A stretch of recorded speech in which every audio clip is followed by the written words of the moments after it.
Hello, good morning. Welcome you all to Enhancement Academy. I hope you all are doing good. My name is Anush Mukashin. स्वागत है आप सबका आज की ताज़ा खबर में। वर्ल्ड इकोनॉमिक के साथ करने वाले हैं आज की ताज़ा खबर की शुरुआत। बट बिफोर आई बिगिन एक अनाउंसमेंट करना चाहता हूँ। इस वीडियो को एंड तक ज़रूर देखना, बहुत सारी इन्फॉर्मेशन आपको मिलेगी। And happy Diwali coupon code जो है तो अभी भी एक्टिव है। आपने अभी तक हमारे प्रोडक्ट सब्सक्राइब नहीं किया है तो यू कैन कंसिडर सब्सक्राइबिंग। आपको यहाँ पे 65% तक का डिस्काउंट मिल सकता है, तो आई होप इस ऑफर का लाभ आप ज़रूर उठाओगे। अब बढ़ते हैं अपनी न्यूज़ की तरफ। तो सबसे पहले बात करेंगे, Trump calls G2 meeting with Chinese president Xi Jinping great one. Right, तो यहाँ पे G2 का क्या मतलब है, पहले वो समझ लेते। G2 का सिंपल मतलब है group of two countries, that means US and China. अब इसका मतलब क्या है कि एक पार्ट ऑफ द रीजन, तो डोमिनेंस के बारे में बात हो रही है बेसिकली, कि एक पार्ट ऑफ द रीजन में यूएस डोमिनेट करेगा एंड एक पार्ट ऑफ द रीजन में चाइना डोमिनेट करेगा। अब अच्छा, मैं तो और भी पढ़ रहा था कि यहाँ पे और एक टर्म है जो इनफॉर्मली यूज़ हो रही है, चिमेरिका। राइट, तो आप इसके बारे में ज़रूर पढ़ना जाके। It's interesting to read about all this things. But मैं ये जब पढ़ रहा था आई वाज वंडरिंग कि क्या मैसेज गया होगा टू साउथ कोरिया जैसी कंट्री को, या ऑस्ट्रेलिया जैसी कंट्री को, या जापान जैसी कंट्री को, कि अब now Trump is entirely focusing on G2। Right, and वो कह रहे हैं कि लाइक मैं G2 में बिलीव करता हूँ। Right, and sudden there is मतलब पॉलिसी चेंज कि मैं चाइना के साथ मेरे अभी अच्छे relation. Right, so all all all of this अगर हम देखें तो एक बहुत बड़ा लाइक फ्लिप फ्लॉप वाली चीज़ें यहाँ पे दिखती है। राइट, बट बाकी अगर हम इस G2 मीटिंग के बारे में बात करें तो यहाँ पे उन्होंने यही बोला कि it was a great one, एक मीटिंग बहुत अच्छी रही and will lead to everlasting peace and success in the region and between both the nations. But यहाँ पे जो इम्पोर्टेंट हाईलाइट करने वाली बात ये है कि जो टैरिफ्स हैं तो वो कम कर दिए हैं बाय यूएस। तो जो चाइनीज़ इंपोर्ट्स पे जो टैरिफ लगे थे तो 57% के थे, अब उसको 47% तक कर दिया है। तो 10% का यहाँ पे डिडक्शन आया है इनके टैरिफ के रेट में। अब ये जो डील है तो एक साल की डील है, they have sign just 1 year. मतलब ये जो डील है मतलब इसकी लॉन्जिविटी जस्ट एक साल ही है। and उन्होंने ये कहा है कि हम एवरी ईयर ये डील जो है तो वो इसको रीनिगोशिएट करते रहेंगे and every year this will get renewed accordingly. अब ये जो 10% का रिडक्शन आया है इन द टैरिफ तो ये आया है क्योंकि चाइना ने एग्री किया है ऑन द फेंटेनाइल इशू कि वो और स्ट्रॉन्ग एक्शंस लेंगे, बिकॉज वी नो कि China through, I mean actually तो इतना पता है कि चाइना थ्रू चाइना से जाता है मेक्सिको एंड मेक्सिको से यूएस जाता है ये फेंटेनाइल एंड और ड्रग्स रिलेटेड थिंग। तो यहाँ पे चाइना ने एग्री किया है कि वो स्ट्रॉन्ग एक्शन लेंगे इसकी वजह से, एंड इसी अभी इसकी वजह से लाइक 10% का रिडक्शन है। इसके अलावा चाइना ने ये भी एग्री किया है कि they will buy large quantities of soybean and other things as well from US. तो ये भी यहाँ पे एग्रीमेंट हुआ है। बट बाकी इसके अलावा अगर हम यहाँ पे देखें तो इनके जो सेक्रेटरी ऑफ वॉर है पीट हेक्सेट, राइट, अब ये जाके मिले हैं टू चाइना के मिनिस्टर ऑफ डिफेंस एंड उन्होंने डिस्कशंस किया है about balance of power in the Indo Pacific region. तो अब ये भी अगेन एक सडन यहाँ पे एक शिफ्ट दिखा है कि हम बैलेंस ऑफ पावर की यहाँ पे बातें हो रही है एंड दे आर सेइंग कि बैलेंस ऑफ पावर होना चाहिए between US and China. Is this literally means कि हम को एग्जिस्ट करना चाहते हैं चाइना के साथ, there won't be any conflict at least US and China की अगर हम बात करें। तो यहाँ पे एक चीज़ ये भी है कि ताइवान पे अगर कभी चाइना देन अटैक करते हैं तो यूएस का क्या स्टांस रहेगा, तो वो एक यहाँ पे देखना इंपॉर्टेंट है। बाय द वे, अब ये जो मीटिंग हुई है, अब इस मीटिंग में रशियन ऑयल के बारे में कुछ डिस्कशंस नहीं हुए हैं कि इंडिया के रिलेटेड। तो इन्होंने कहा कि आप रशिया से ऑयल बाय मत करो, we will impose tariffs and all. उन्होंने इम्पोज भी कर दिए। बट यहाँ पे रशियन ऑयल के चाइना भी बाय करता, चाइना के रिलेटेड कोई वहाँ पे कुछ डिस्कशन हुआ ही नहीं कि why are you buying Russian oil. So ये एक अलग फॉरेन पॉलिसी अब यहाँ पे दिख रही है ट्रम्प की। राइट, अब ये जो सारी फॉरेन पॉलिसी है, राइट, ये इसकी लॉन्जिविटी कितनी रहेगी, बिकॉज वी नो कि हमने देखा है कि कनाडा के साथ क्या हुआ है। सडन अब्रप्टली देयर वाज कि डील कैंसिल हो गई आपके साथ, तो अब्रप्टली सारी चीज़ें यहाँ पे होती है। अब most importantly what I feel is यहाँ पे एक हाईलाइट करने वाली बात है कि Trump, I feel like Trump is very frustrated about this US का डेट एंड ऑल इश्यूज। क्योंकि आपको याद होगा कि इलेक्शन के टाइम पे सारे जब डॉज के बारे ये सारी बातें हो रही थी, तो अब डॉज के बारे में कोई बात नहीं हो रही कि जो बोला जा रहा था कि गवर्नमेंट के सारे एक्सपेंसेस वहाँ पे कम कर देगा। तो अब ये भी, ये सारे इश्यूज भी ठंडे पड़ गए। तो अगेन ये सारा फ्रस्ट्रेशन भी है ही, वो समटाइम्स आई फील कि he wants to just increase the revenue and उससे वो कुछ ना कुछ मैनेज करना चाहते हैं। बट ये जो फॉरेन पॉलिसी के फ्लिप फ्लॉप्स है, राइट, इस ये बहुत मैटर करते हैं at the world level, at least I feel. Then अगर आने वाले सालों में डी डॉलराइजेशन जैसे अगर कुछ होता है तो तब ये G2 का क्या होगा, तो ये भी देखना बहुत इंटरेस्टिंग रहेगा। बट इंडियन पर्सपेक्टिव से अगर हम यहाँ पे बात करें तो इंडियन पर्सपेक्टिव से आई फील ये जो डियोपॉली वाला concept, G2 is basically duopoly, right? तो डियोपॉली वाले ही जो कॉन्सेप्ट है, तो ये नहीं होना चाहिए, राइट? इंडिया का आई फील यही स्टांस होगा इस पे कि ये नहीं होना चाहिए। There should be a free trade and मतलब बैलेंस होना चाहिए पावर एंड ट्रेड में, is what I feel at least looking at this things. Then next news की अगर बात करते हैं, Powell injects $29.4 billion into the banking system, biggest repo operation since 2020 as US bank reserves crash to 2.8 trillion। तो यहाँ पे एक रेपो ऑपरेशन हुआ है, short term repo operations from Fed US federal reserve, $29.4 billion inject कर दिए हैं into the banking system. And this, ये बोला जा रहा है कि this is the highest amount 2020 के बाद। अब ये क्यों किया है? बिकॉज इनके जो बैंक के रिजर्व्स है तो वो ऑल टाइम लाइक 4 years के लो पे चले गए हैं because of this quantitative easing and ये जो यूएस गवर्नमेंट बॉन्ड इशुएंस वगैरह हुए हैं, तो इसके चक्कर में लिक्विडिटी जो है तो वो काफ़ी सारी ड्रेन हो चुकी है फ्रॉम द सिस्टम। तो इसी के लिए जो सारा 29-30 बिलियन डॉलर्स का इन्फ्लो ये इंजेक्ट हुआ है। अब एक बात ये भी है, आई थिंक ये पॉवेल ने खुद बोला भी है कि they will be doing this things. तो ये जो हॉकिश स्टांस जो रहा ऑन इन्फ्लेशन का, तो ये भी दिखाता है कि like like even though hawkish stance है, इवन दो थोड़ा न्यूट्रलिटी है, but still he is towards this quantitative easing, थोड़ा थोड़ा ये कर रहे हैं, like injecting liquidity into the systems and liquidity को बेसिकली स्टेबलाइज करना ये चाहते हैं, एंड मार्केट में थोड़ा स्ट्रेस अवॉइड करने की यहाँ पे कोशिश हो रही है। बाकी अगर हम इम्पैक्ट देखें इसका, तो ये यही दिखा रहा है कि क्वांटिटेटिव टाइटनिंग का प्रोग्राम जो है तो वो अब पॉज हो रहा है एंड स्लो हो रहा है बेसिकली, एंड लिक्विडिटी की तरफ यहाँ पे ज़्यादा ध्यान दिया जा रहा है। एंड मार्केट में अब ये एक सिग्नल आ सकते हैं कि पोटेंशियल पॉजिटिवली एक सिग्नल मिल सकता है in the market for a very short period of time. Then next news का बात करते हैं, China scraps gold tax perk sending shock waves through the bullion market, right? अब यहाँ पे हुआ क्या है कि जो चाइना के जो रिटेलर्स हैं, गोल्ड रिलेटेड रिटेलर्स हैं, तो वो गोल्ड बाय करते हैं, राइट? तो उस पे करंटली, मतलब ये जो अनाउंसमेंट इससे पहले दे वर गिवन एग्जम्पशंस कि आप वैट ना पे करें, राइट? बट अब ये जो एग्जम्पशन है तो वो हटा दिया गया है, sort of exemption.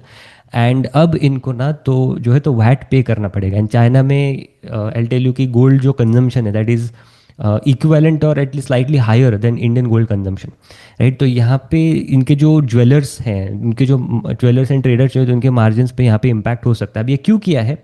Because we know कि चाइना में थोड़ा स्लोनेस चल रहा है in the economy, weak property market है। तो यहाँ पे चाइना की जो गवर्नमेंट है, स्टिमुलस भी देना पड़ेगा, तो चाइना की गवर्नमेंट इंक्रीज करना चाहती है रेवेन्यू, टैक्स रेवेन्यूज बूस्ट करना चाहती है, तो इसकी वजह से ये जो एग्जम्पशन है तो वो करंटली हटा दिया गया है। देन नेक्स्ट न्यूज़ के बारे में बात करते हैं in the Indian economy section. तो फर्स्ट न्यूज़ है, India US sign 10-year framework to strengthen major defence partnership. अब ये न्यूज़ आपने देखी होगी बहुत सारे पोर्टल्स पे कि इंडिया ने 10 year एक डिफेंस पैक्ट साइन कर लिया है विद द यूएस, मतलब रिलेशंस अभी अच्छे हो रहे हैं। बट आई टेल यू कि ये 2005 में पहली बार साइन की गई थी, देन उसके बाद 10 साल बाद फिर से 2015 में साइन की गई, देन उसके बाद 10 साल हुए, अभी 2025 में अब है तो अब साइन कर दी गई है। एंड ऐसा भी नहीं कि ये इंडिया में साइन हुई है, ये इसमें साइन, ये मलेशिया में दोनों प्रेसिडेंट जो है, वो जो दोनों मिनिस्टर्स हैं, तो वो मिले हैं, उसके बाद ये डील साइन हुई है। अब आप पूछोगे कि इसमें ऐसा क्या है कि मतलब कुछ डेवलपमेंट हुई भी है क्या इन लास्ट 20 odd years? तो आंसर है नहीं, कोई ज़्यादा कुछ मेजर डेवलपमेंट हुई नहीं है। अभी इस डील में फोकस क्या है, तो joint weapon production, technology sharing and intelligence cooperation.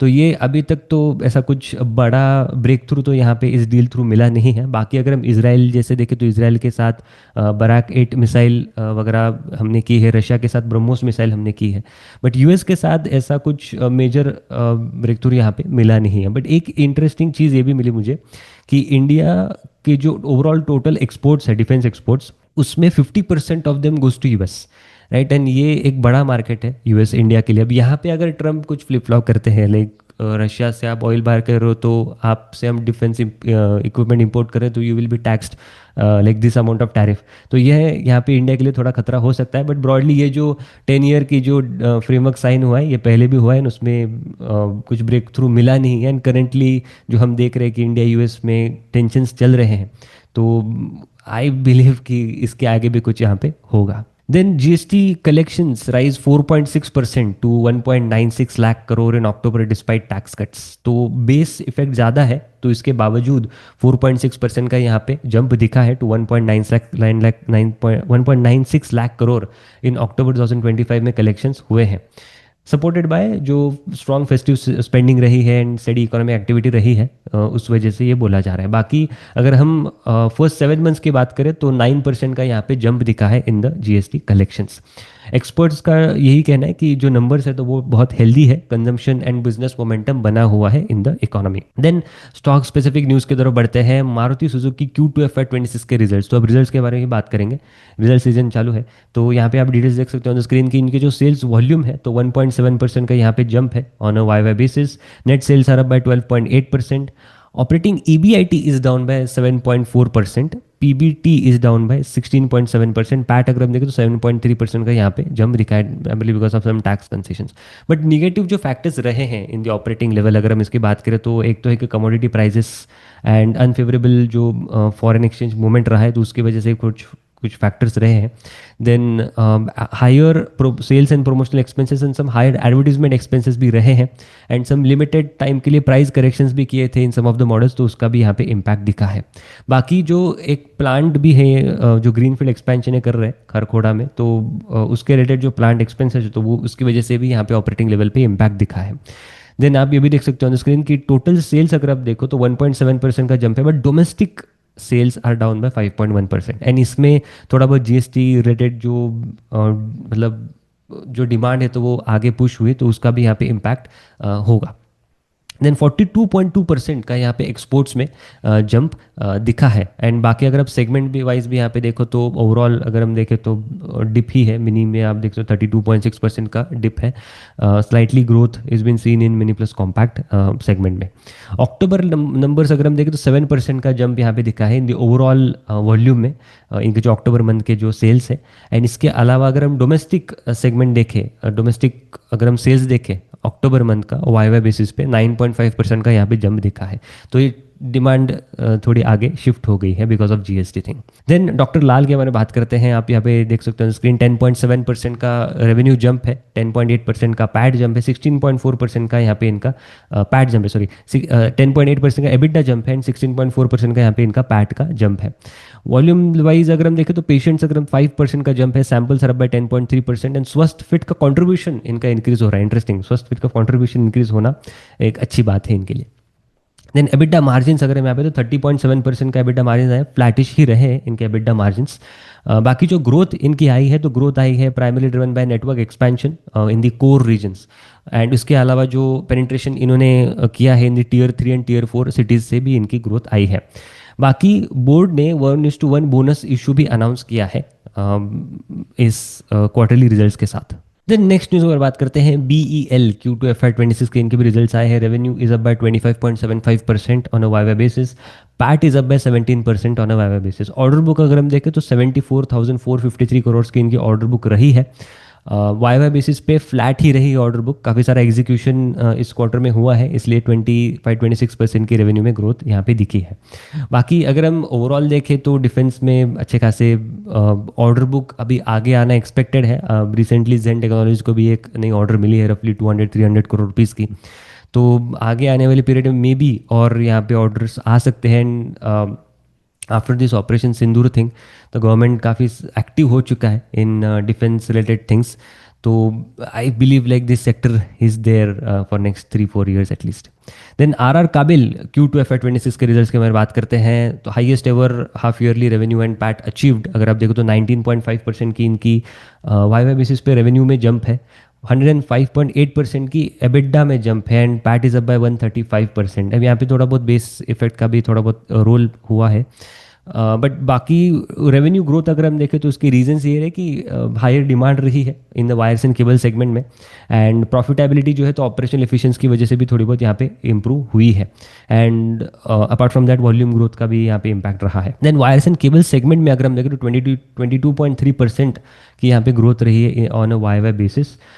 Volume 16% से बड़े हैं, and apart from that higher price realisation की वजह से यहाँ पे थोड़ा बहुत इनको बेनिफिट मिला है। बाकी इनका FMEG business currently still into losses, तो वहाँ पे एक हिट हुआ है इनके ओवरऑल रेवेन्यू ग्रोथ में। Then Shriram finance Q2 FY26 के इनके भी रिजल्ट्स आए हैं। ओवरऑल AUM अगर हम देखें तो 15.74% वाई बेसिस पे बढ़ा है, primary led by passenger vehicles, farm equipments, MSME and personal loans. तो passenger vehicles is interesting thing कि क्वार्टर ऑन क्वार्टर एटलीस्ट जो व्हीकल या व्हील्स के जो AUM है या बुक है, तो काफ़ी सारे बैंक्स एंड NBFCs का बढ़ता हुआ दिखा है। मोस्ट इंटरेस्टिंग रहेगा कि बजाज फाइनेंस के कैसे नंबर्स आते हैं at least in this segment. And apart from that CV related क्या कमेंट्री आती है, that is commercial vehicles related, वो भी इंटरेस्टिंग रहेगा, बिकॉज कोटक ने तो बोल दिया कि हमको स्ट्रेस दिखा है in the retail CV space में। तो this commentary would be interesting to watch. बाकी GNPAs के नंबर्स अगर हम देखें तो 5.3% के थे इन Q2 FY25 में, अब गिर के हो चुके हैं 4.57% on a Y basis. But sequentially there is uptick, slight inch up है, ज़्यादा भी नहीं है बट स्लाइट इंचअप है। नेट इंटरेस्ट इनकम अगर हम यहाँ पे देखें तो 12% वाई बेसिस पे जंप है, बट यहाँ पे प्रोविजन भी बड़ी है इनकी ऑन ऑन क्वार्टर बेसिस 3.7% से, which is a bit concerning point. And इसी की वजह से इनके जो ROA एंड ROE नंबर्स है तो उनमें एक स्लाइट रिडक्शन भी दिखा है ऑफ फ्यू बेसिस पॉइंट्स।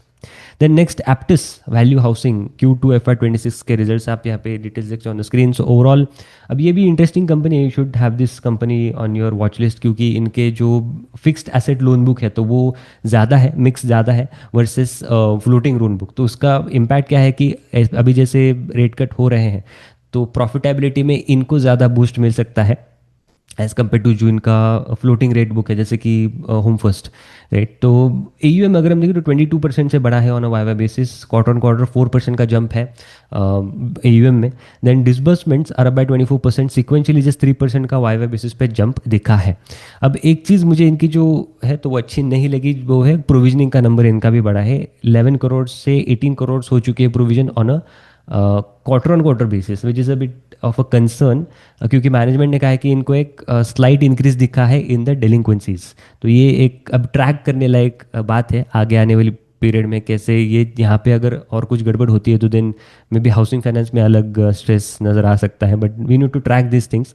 बाकी अगर हम प्रॉफिटेबिलिटी देखें तो 27% का PPOP में जंप है, दैट इज ऑपरेटिंग लेवल पे, 24% का पैट लेवल पे जंप है। And ROA numbers and ROE numbers are stable, 7.9 to 8% का ROA and 20% का ROE, which is a very very good number in the industry. Then ACC के बारे में बात करते हैं। This is another company I feel you should have in your watch list. All time low के PB पे currently है company, there are reasons as well for that. But revenue अगर हम देखें तो 28% का यहाँ पे रेवेन्यू का जंप है, EBITDA अगेन 67% का जंप है, there is again some base effect. Volume अगर हम देखें तो हाईएस्ट एवर वॉल्यूम इन्होंने कहा है इन दी Q2 सीरीज में इनका आया है, 10 मिलियन टन्स का वॉल्यूम आया है, 16% का वाई जंप इनको दिखा है। एंड प्रीमियम प्रोडक्ट का mix as a percent of total sales अगर हम देखें तो 47% का इनका मिक्स अब पहुंच गया है, and premium volume itself is about 20% on a Y basis. बाकी सिनर्जीज के बारे में बात करें तो इन्होंने कहा है कि हमें सिनर्जीज यहाँ पे दिख रही है विद अंबुजा एंड बाकी इनके जो एसोसिएट्स है जैसे कि पेन्ना संगीन ओरिएंट सीमेंट्स, जिसकी वजह से एक सिग्निफिकेंट बेनिफिट भी मिल रहा है इनको ओवरऑल ऑपरेशंस में। देन GST रिलेटेड भी मैनेजमेंट ने कमेंट्री की है कि इनकी जो मतलब जो GST रेट कट्स हुए हैं फ्रॉम 28% टू 18% नाउ, तो इस वजह से तो इसका जो बेनिफिट है तो वो भी पास ऑन कर दिया है ना, आगे आने वाली पीरियड में इनको बेनिफिट मिल सकता है in maybe the volume and all things, ऐसा मैनेजमेंट का कहना है। ओवरऑल सीमेंट आउटलुक भी अच्छा लग रहा है, that is what as management ने सेड। इसके अलावा एक further debottlenecking management ने कहा है कि एग्जिस्टिंग प्लांट्स में वो कर रहे हैं, जिसकी वजह से 5.6 MTPA का कैपेसिटी रिलीज होगा बाय FY28। तो ये सीमेंट सेक्टर अगेन काफ़ी सारे सीमेंट कंपनीज के रिजल्ट्स अच्छे आ रहे हैं, स्पेशली कुछ पावर एंड फ्यूल रिलेटेड एक बेस इफेक्ट यहाँ पे प्ले आउट हुआ है। बट ओवरऑल वॉल्यूम भी अगर हम देखें, इवन अल्ट्राटेक रेवेन्यू नंबर्स भी अगर हम देखें, इवन ACC श्री सीमेंट भी हमने डिस्कस किया था, सो अच्छे ही नंबर्स दिखे हैं ओवरऑल सीमेंट स्पेस में। Then JK cements another company, यहाँ पे आप डिटेल्स देखते हो, JK सीमेंट्स में भी अच्छी खासी ग्रोथ दिखे, 19% की ग्रोथ हुई है on a Y basis. EBITDA is up by 57% से। एंड ओवरऑल अगर हम पैट देखें तो 17% का यहाँ पे जंप दिखा है। यहाँ पे कुछ टैक्स का इनका इम्पैक्ट हुआ है। देन ओवरऑल वॉल्यूम अगर हम देखें तो 15% का यहाँ पे वॉल्यूम का जंप है, but quarter on quarter basis पे इनकी जो एएसपी है तो वो डिक्लाइन हुई है, ऐसा उन्होंने कहा है। प्राइमरली बिकॉज ऑफ एक तो एक वीक डिमांड रही थी on account of monsoon and some GST reduction thing, तो उसकी वजह से ऑन क्वार्टर बेसिस यहाँ पे एएसपी रिलेटेड इनको स्ट्रेस दिखा है। देन CDSL Q2 FY26 के results, revenue down 1%, PAT down 13.5% on a Y basis, but sequentially there is an improvement. 23% का यहाँ पे जंप है इन रेवेन्यू एंड 36% का जंप है ऑन अ क्वार्टर बेसिस। तो वी नो कि लाइक पिछला साल जो था तो वहाँ पे markets were again at peak, तो इस वजह से यहाँ पे वाई बेसिस पे अगेन थोड़ा numbers have been muted, but sequentially एक अपटिक दिखा है इनके नंबर्स में। बाकी आप ये भी देख सकते हो ऑन द स्क्रीन कि इनकी जो एनुअल इशूअर चार्जेस जो है तो वो ओवरऑल वाई बेसिस पे बड़े हैं। देन जो ट्रांजैक्शन चार्जेस है तो वो कहीं ना कहीं घटे फ्रॉम 83 करोड़ रुपीज़ से 59 करोड़ तक यहाँ पे आए हैं। प्रॉफिटेबिलिटी भी यहाँ पे इनकी ओवरऑल बेसिस पे क्वार्टर बेसिस पे बढ़ी है, बट वाई बेसिस पे still there is some stress being observed. Then बाकी अगर हम बिजनेस टर्म्स के अगर हम बात करें तो बी अकाउंट्स अगर आप देख सकते हो तो ओवरऑल ग्रोथ तो है ही, बट स्लाइटली मतलब क्वार्टर में अपटिक तो दिखा है, बट वाई बेसिस पे still it is down, but interestingly slightly मतलब क्वार्टर बेसिस पे अपटिक है which is a positive thing. Then Netweb के बारे में बात करते हैं। Q2 FY26 के इनके भी यहाँ पे रिजल्ट्स आए, आप डिटेल्स देख सकते हो ऑन द स्क्रीन। 20.4% का इनका रेवेन्यू का जंप है, PAT is up bye similar numbers 20.1% से। इनको दो एक लार्ज स्ट्रेटेजिक ऑर्डर्स मिले हैं ऑफ अप्रॉक्सीमेटली 2184 करोड़ रुपीज़ के, which is to be executed by FY27। And इसके अलावा AI सुपर कंप्यूटिंग रिलेटेड भी इनको ऑर्डर्स मिले हैं 450 करोड़ रुपीज़। तो इंटरेस्टिंग कंपनी है this, I feel this is another company you should keep on your watch list. But इनके valuations भी बहुत हाई हैं, तो प्रीमियमली वैल्यूड कंपनी है, तो मेक श्योर ये भी आप ध्यान रखो। बाकी आप ये भी देख सकते हो ऑन स्क्रीन की जो स्ट्रॉन्ग टॉप लाइन विजिबिलिटी भी इन्होंने दी है। लाइक पाइपलाइन में अगर हम देखें तो 4000 करोड़ के आसपास इनकी पाइपलाइन है, जिसमें L1 is 348 crore rupees. And organic order book अगर हम देखें तो 493 करोड़ रुपीज़ की इनकी ऑर्डर बुक है, जिसमें से हमने जो बात की strategic big ticket order book, तो 2184 करोड़ रुपीज़ की इनकी करंटली ऑर्डर बुक है। Then SBFC finance Q2 FY26 के इनके भी रिजल्ट्स आए हैं। So overall results have been good. 29% की यहाँ पे जंप है, क्वार्टर बेसिस पे 6% की जंप है, डिसबर्समेंट 21% की जंप है वाई बेसिस पे। GNPAs are up by 8%, but sequentially again there is some improvement which has been observed. बाकी पैट अगर हम देखें तो 30% का यहाँ पे जंप दिखा है on the PAT level. And ROE numbers, ROE slightly muted, but ROE में इंप्रूवमेंट रही है इनकी 1.42% की। ROA numbers have been recently there, 4.56% का इनका ROA नंबर है। So this was it. I hope ये वीडियो आपको अच्छा लगा होगा। ऐसे और वीडियोज़ के लिए हमारे चैनल पर लाइक करना, शेयर करना, सब्सक्राइब करना मत भूलना। मिलता है अगले वीडियो में। Thank you so much.